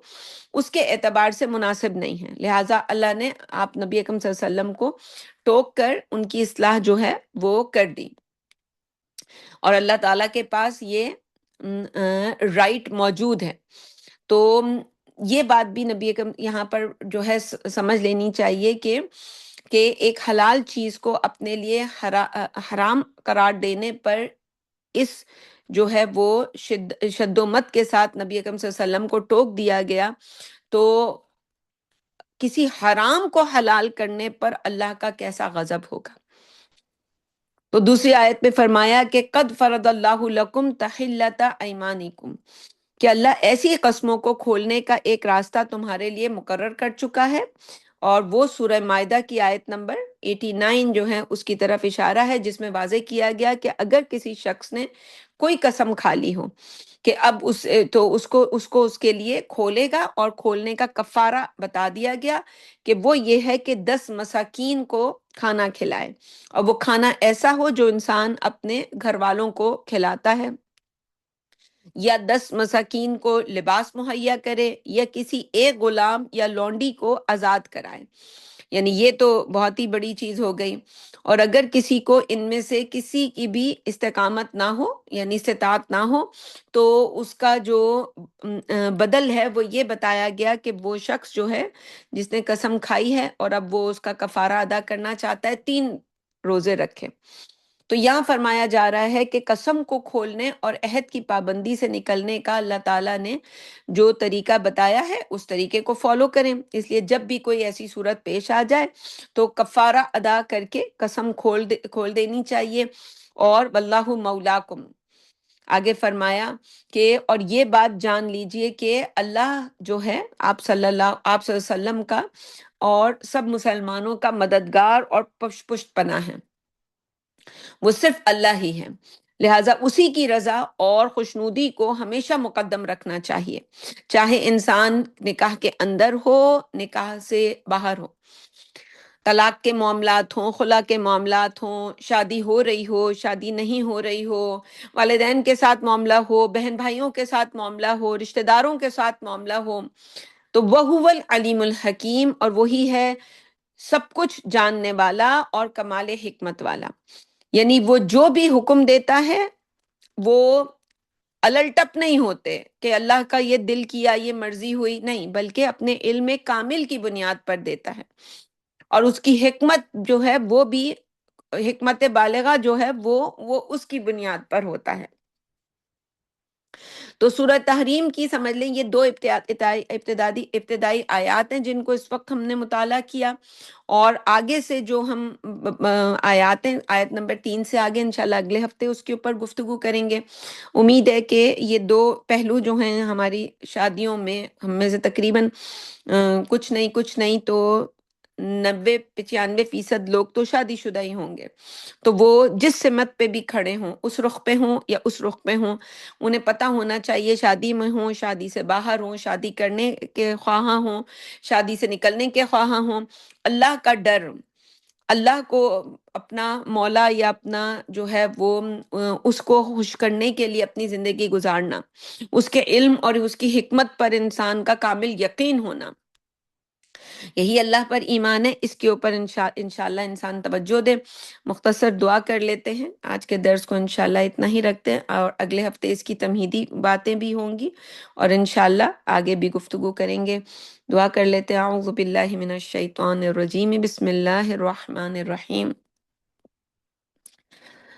اللہم صلی علی سیدنا محمد وعلی آل سیدنا محمد کما صلیت علی ابراہیم وعلی آل ابراہیم انک حمید مجید.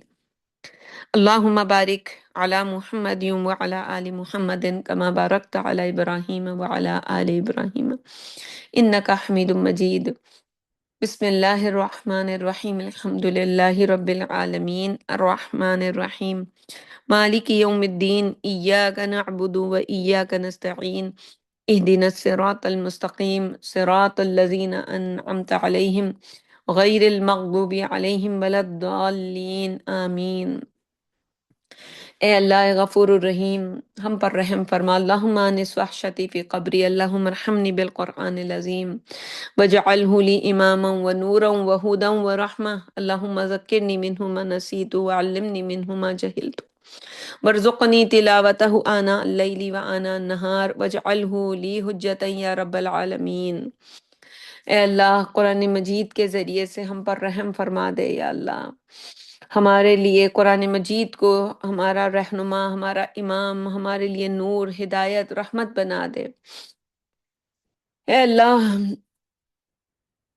جو قرآن ہم بھول چکے ہیں اللہ، وہ ہمیں یاد دلا دے یا اللہ. جس چیز کا ہمیں علم نہیں، جس چیز میں ہم جاہل ہیں یا اللہ ہمیں وہ سکھا دے. اے اللہ ہمیں دن رات ہر وقت اس کی تلاوت کی توفیق عطا کر پروردگار. قرآن کو ہمارے لیے حجت بنانا، ہمارے حق میں حجت بنانا. اے اللہ قرآن مجید کو ہمارے خلاف حجت کبھی مت بنانا. اے اللہ اس دین کو جو تو نے ہمارے لیے، دین حق جو ہے وہ ہمارے لیے اتارا ہے اللہ، ہمیں اس پر، ہمیں اس کو سمجھنے کی، اس پر استقامت کی ہمیں توفیق عطا کر دے اللہ. اے اللہ ہمارے لیے آسانیاں فرما دے اللہ. آنے والے وقت کو ہم سب کے لیے خیر والا وقت بنا دے اللہ. عافیت والی زندگی نصیب کر. اے اللہ عافیت والی زندگی نصیب کر. اے اللہ ہم قرآن مجید کی برکت سے پروردگار ہمارے دماغوں کی، ہمارے دلوں کی، ہمارے جسموں کی اصلاح فرما دے یا اللہ. ہر طرح کے شر سے اللہ ہمیں محفوظ فرما. اے اللہ ہر طرح کے سحر سے، قرین کے حملوں سے، اے اللہ جنات شیاطین کے وسوسوں سے، ابلیس کے وسوسوں سے، اے اللہ ہم پر اپنا رحم کر دے اللہ. اس قرآن مجید کی برکت سے اللہ تو ہمیں تحفظ دے دے، ہماری حفاظت فرما. اے اللہ ہم پر رحم کر دے اللہ. اے اللہ اس قرآن کو ہمارے لیے بہترین شیلٹر بنا دے اللہ. اے اللہ ہر مسئلے کے لیے ہم قرآن مجید کی طرف ہی رجوع کریں یا اللہ. ہمیں ایسی توفیق عطا فرما دیں. اے اللہ ہمارے اعمال نامے، اللہ مرتے وقت ہمیں کلمہ نصیب کرنا پروردگار. مرتے وقت ہمیں کلمہ نصیب کرنا. اعمال نامے اللہ ہمارے سیدھے ہاتھ میں عطا کرنا ہے اللہ، اے اللہ آخرت کی رسوائی سے بچانا ہے اللہ، آخرت کی رسوائی سے بچانا، اے اللہ آخرت کی رسوائی سے بچانا ہے اللہ، اپنا دیدار نصیب کرنا پروردگار، ہم سب پر اپنا رحم کر دے، اپنا دیدار نصیب کرنا اللہ، دنیا میں بھی عافیت والی زندگی اور آخرت میں بھی عافیت والی زندگی، اللہم انی اسألک العافیہ فی الدنیا والآخرہ، اللہم انا نسألک العافیہ فی الدنیا والآخرہ، اللہم انا نسألک العفو والعافیہ فی دیننا ودنیانا واہلنا ومالنا، اللہم استر عوراتنا وآمن روعاتنا، اللہم احفظنا من بین یدینا ومن خلفنا وعن یمیننا وعن شمالنا ونعوذ بعظمتک ان نغتال من تحتنا، اے اللہ جنت کے بلند مقام عطا کرنا ہے اللہ، ہم تجھ سے جنت کا سوال کرتے ہیں پروردگار، ہمیں آخرت کی رسوائی سے بچانا ہے اللہ، جہنم سے محفوظ رکھنا، آخرت کی رسوائی سے محفوظ رکھنا ہے اللہ، اعمال ناموں کا سیدھے ہاتھ میں دینا ہے اللہ، ہمارے مقدر میں لکھ دے اللہ، ہمیں معاف کر دے، ہمارے گناہوں کو معاف کر دے، ہمارے بچوں کو معاف کر دے اللہ، اللہ ہم تیرا قرآن مجید کا حق ادا نہ کر سکے پروردگار، ہمیں معاف کر دے اللہ، اپنی رحمت خاص سے ہمیں جنت الفردوس کے بلند درجات عطا کرنا ہے اللہ، اے اللہ ہمارے مردوں کی مغفرت فرما، اے اللہ ہمارے بیماروں کو شفا دے دے، یا اللہ جو کمزور ہیں ان کو یا اللہ قوت عطا کر، جو بیمار ہیں ان کو صحت دے دے، اے اللہ جو نوکریوں کے لیے پریشان ہے، روزگار کے لیے پریشان ہے پروردگار ان کو حلال رزق عطا کر، یا اللہ جو شادیاں کرنا چاہتے ہیں اللہ، جو ازواج کے لیے پریشان ہے پروردگار ان کی زندگیوں میں آسانی فرما دے،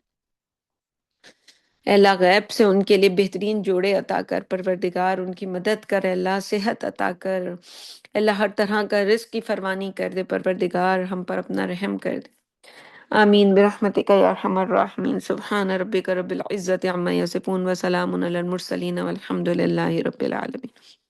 حق لا الہ الا اللہ محمد رسول اللہ صلی اللہ علیہ وسلم۔